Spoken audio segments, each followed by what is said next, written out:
My name is Mark Maltby. I'm a chapter leader for AMAC Action Ohio '08. And my question is, what will you do to allow Americans to be proud of their country and to trust, through a verification process, their government, the politicians, and bureaucrats within, restoring hope, pride, and accountability? Thank you. So look, I think that that's a great question because people don't trust the government today. But why don't people trust the government? It's because the government doesn't trust the people with the truth. Trust is a two-way relationship. And I'm going to embrace that when I'm your next president.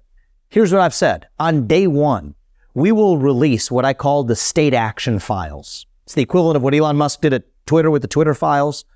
Anytime a government actor has pressured a private company to do through the back door what government couldn't do through the front door, we will publish it so that everybody can see. We will roll that log over, see what crawls out.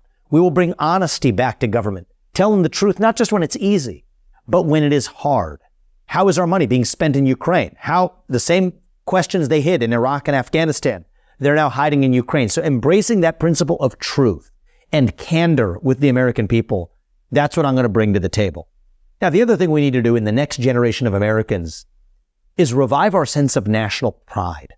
Young people are not proud of a country that they're taught to hate, especially when they haven't learned the basics about that country. So my view is every high school senior who graduates from 12th grade should be able to pass the same civics test that every immigrant has to pass in order to become a voting citizen of this country. That's what our founding fathers envisioned.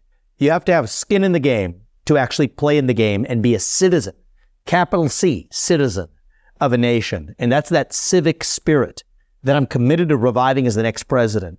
And as the youngest person ever to run for U.S. president as a Republican, as the youngest president in our history, if and when I'm elected, that's my responsibility to reach that next generation and revive our missing national identity.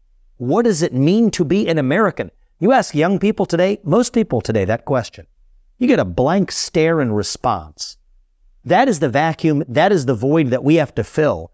And for a long time, we conservatives, we have just been complaining about the other side. We've been running from something. Now is our moment to start running to something. That will take the right commander-in-chief to acknowledge the real divide in this country isn't between Republicans and Democrats or black and white, as the traditional media would have you believe. It is between the majority of us who love this country and our founding ideals and a fringe minority that has the Democrat Party in a chokehold who hates this country and what we stand for. We need a general, a commander-in-chief who understands we're in that war. You have to know you're in a war to win one, but who will lead us to actually win. As Ronald Reagan said it, my policy in this country is very simple. We win, they lose. That's how it's going to work on my watch.